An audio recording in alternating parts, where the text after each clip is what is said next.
घने जंगल में जुगनू का होना, कांटों के बीच गुलाब का होना, अमावस के बाद पूनम का होना और कीचड़ के बीच कमल का खिलना, ये तमाम उदाहरण इस बात का प्रमाण है कि नफरत के बीच ही प्यार पनपता है। चाहे कोई भी सदी हो, प्यार हमेशा रहेगा।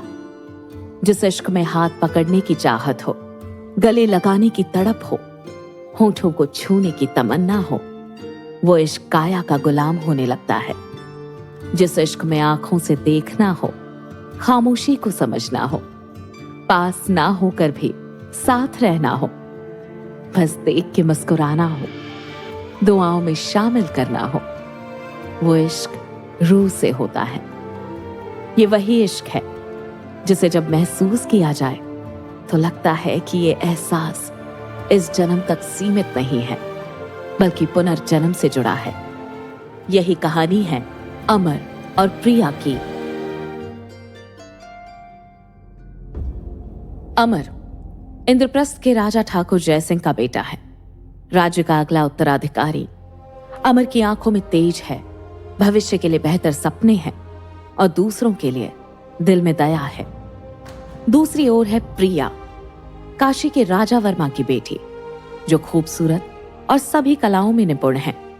उसकी आवाज में प्यार और लहजे में नरमी है।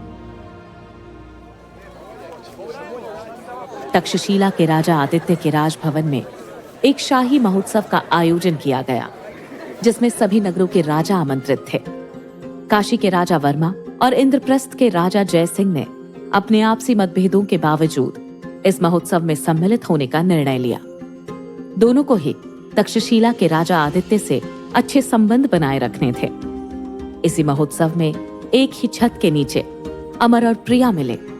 उन्हें यह पता नहीं था कि यह मुलाकात उनकी आखिरी सांस तक की यात्रा का आरंभ होगी।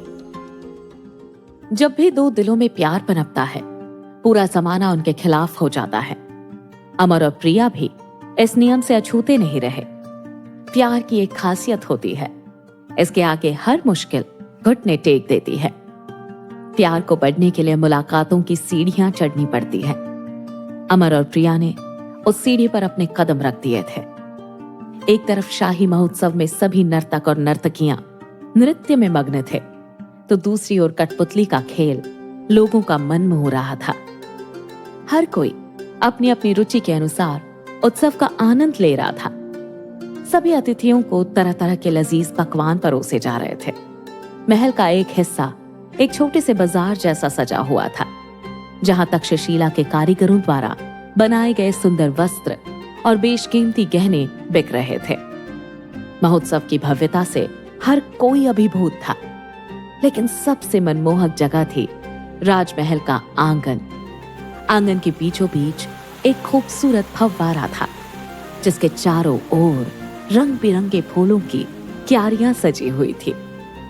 फव्वारे के बगल में बैठे संगीतकार प्रेम धुन बजा रहे थे, जो माहौल को और भी मधुर बना रहे थे। इस आकर्षक वातावरण के बीच अमर और प्रिया अपने अपने अंदाज में उत्सव का आनंद ले रहे थे। अमर नृत्य देखने में खोया हुआ था, जबकि प्रिया बाजार की खूबसूरती में डूबी हुई थी। जैसे बांसुरी की मधुर धुन फव्वारे के पास गूंजी, दोनों अनायास उस ओर खींच गए। कभी कभी हमें लगता है कि हम प्रेम की प्रतीक्षा कर रहे हैं, लेकिन सच ये है कि प्रेम हमारी प्रतीक्षा कर रहा होता है। यहाँ प्रेम का संकेत वो संगीत था जिसने अमर और प्रिया को एक जगह ला खड़ा किया। प्रिया बांसुरी की उस मधुर धुन में पूरी तरह से रम गई थी। उसकी आंखों में एक अनकही चमक थी। वहीं अमर अपनी जगह खड़ा उसकी मासूमियत और निश्चलता को अब पलक निहार रहा था। वो उसे देखता रहा जैसे वो एक स्वप्न हो, जिसे वो टूटने नहीं देना चाहता। कुछ देर बाद अचानक प्रिया की नजर अमर पर पड़ी। वो थोड़ी असहज हो गई। उसे ऐसा लगा कि शायद उसका यूं मग्न होकर खड़ा रहना विचित्र लग रहा होगा। उसने तुरंत अपनी दृष्टि हटाई और आंगन के एक कोने में जाकर बैठने की कोशिश की। जैसे उसने आंखें बंद की, अमर का चेहरा उसकी कल्पना में उभर आया। उसने आंखें खोली और फिर बंद की, लेकिन हर बार उसे वही चेहरा दिखाई दिया। अंततः उसने आंखें बंद न करने का निश्चय किया। दूसरी ओर अमर अभी भी उसे देखे जा रहा था। उसकी आंखों में एक गहराई थी, मानो वो प्रिया के हृदय की हर भावना को पढ़ने की कोशिश कर रहा हो। प्रिया ने फिर से उसकी ओर देखा और इस बार दोनों की नजरें मिल गईं। दोनों ने हल्की सी मुस्कान साझा की, जो बिना कहे बहुत कुछ कह रही थी। इसी बीच प्रेम धुन समाप्त हो गई और लोगों ने संगीतकारों की प्रशंसा की, लेकिन इतने शोर शराबे के बावजूद अमर और प्रिया एक दूसरे में पूरी तरह खोए हुए थे। उनका ये मूक संवाद जैसे समय को रोक देने वाला था। धीरे धीरे अमर के मन में प्रिया की छवि और गहरी होती गई। उसने अनुभव किया कि वो पहली बार किसी के लिए इस तरह के भाव अनुभव कर रहा है। जैसे ही अमर की बातों में हल्का सा दर्द झलका, प्रिया ने उसकी आंखों में झांकते हुए गंभीरता से पूछा, सब ठीक तो है? ठीक है, लेकिन ये इंद्रप्रस्थ, ये बस मेरे ख्वाबों का राज्य है। और राजा का सपना क्या है?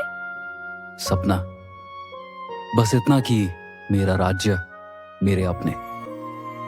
प्रिया ने महसूस किया कि अमर का जवाब सादगी से भरा होने के बावजूद उसमें गहराई छुपी थी। उसने माहौल को हल्का करने की कोशिश की। अच्छा, तो राजा साहब को संगीत सुनना पसंद है? संगीत तो रूह की दवा है, और आप जब गाती हैं तो लगता है जैसे हर सितारा सुन रहा हो। आपने कब सुना? जब आपने अपनी आंखों से गाया था। ये कवि राजा कब से बन गए? जब प्रजा इतनी सुंदर हो तो राजा कवि ना बने, यह नामुमकिन है। प्रिया अमर के अंदाज से प्रभावित थी, लेकिन उसने खुद को शांत रखा। बातचीत में अब एक हल्का सा अपनापन झलकने लगा था। वैसे इंद्रप्रस्थ में क्या सब खुश रहते हैं? इंद्रप्रस्थ में तो खुशियां हैं, लेकिन वो अपनों की कमी महसूस करता है। शायद अपनों की तलाश भी एक सफर है। और सफर में अगर साथी मिल जाए तो रास्ता आसान हो जाता है। प्रिया अमर की बातों के मायने समझने लगी थी। उसकी मुस्कान अब और गहरी हो गई थी। अमर के सरल और सच्चे शब्दों ने प्रिया को एक अनकही भावना के करीब ला दिया। प्रिया की मुस्कान पल भर में गायब हो गई। उसने बिना किसी भाव के कहा, काशी। दोनों ने अपने राज्यों के बीच की दुश्मनी को समझते हुए अपने रास्ते अलग करना ही बेहतर समझा। जिनके भाग्य में प्रेम लिखा हो, वो कितना भी दूर जाने की कोशिश करे, किस्मत उन्हें बार बार मिलाती रहती है। यही प्रेम की ताकत है, जो हर बाधा को पार कर जाती है। दोनों राजभवन में फिर से मिले, जहां श्री राग वैष्णव जी का काव्य पाठ हो रहा था। वैष्णव जी ने अपनी कविता के माध्यम से प्रेम के महत्व को खूबसूरती से रेखांकित किया। भाग्य का लिखा कौन बदल सकता है? प्रेम जिससे होना है, होकर ही रहता है। राह में फैला दिया जाता है कीचड़, फिर उसी कीचड़ में कमल खिला करता है। प्रेम संभल संभल कर चलता है। प्रेम कहाँ किसी से डरता है। प्रेम में तिनका भी तलवार है। प्रेम वो फूल है जो खिलता सदाबहार है। कविता के ये शब्द अमर और प्रिया के दिलों में गूंजने लगे। दोनों को ऐसा महसूस हुआ जैसे ये शब्द उनके लिए ही लिखे गए हो। ये बेचैनी उन्हें उस आंगन तक खींच लाई जहां उनकी पहली मुलाकात हुई थी। कविता के प्रभाव ने दोनों को और करीब ला दिया। कुछ पल की खामोशी के बाद दोनों ने एक साथ कहा, हम आपसे बात करना चाहते हैं। पहले आप कहिए। क्या क्या हम बात आगे बढ़ाएं तो बात बनेगी? पता नहीं, पर अगर बात नहीं बढ़ाएंगे तो? पता नहीं। जब हम दोनों को ही नहीं पता तो क्यों ना कोशिश करें, शायद बात बन जाए। पर क्या आप हमारे राज्यों के संबंधों के बारे में नहीं जानते? जानता हूँ, अच्छी तरह से जानता हूँ, लेकिन संबंध बदले जा सकते हैं प्रेम से। प्रेम से? पहली नजर में ही? हाँ। लेकिन हम अभी आश्वस्त नहीं हैं। मैं वादा करता हूँ कि दोनों राज्य एक दिन संबंधी जरूर बनेंगे। और मैं भी वादा करती हूँ कि जब हमारे पिता संबंधी बनेंगे तब मैं पूरी प्रजा के सामने आपको बांसुरी सुनाऊंगी। पर क्या? अगर इससे पहले कुछ अनहोनी हो गई तो? अगर इससे पहले तुम हमारी हो गई तो? अमर की इस बात पर प्रिया फिर से उसकी ओर खींची चली आई। उनके प्रेम की चर्चा धीरे धीरे महल की दीवारों के पार फैलने लगी, लेकिन उनके इस प्रेम की भनक सबसे बड़े विरोधी को लग चुकी थी। महाराजा वर्मा ने अपनी बेटी को दुश्मन राज्य के राजकुमार के साथ हंसते हुए देख लिया था। उनके चेहरे पर गुस्से की लकीरें साफ दिखाई दे रही थी। आगे क्या होगा? क्या प्रिया और अमर का प्रेम इन राजनीतिक दीवारों को तोड़ पाएगा? क्या भाग्य उनके प्रेम की कहानी को अमर कर पाएगा? जानने के लिए सुनिए जन्म पुनर्जन्म का अगला रोमांचक एपिसोड।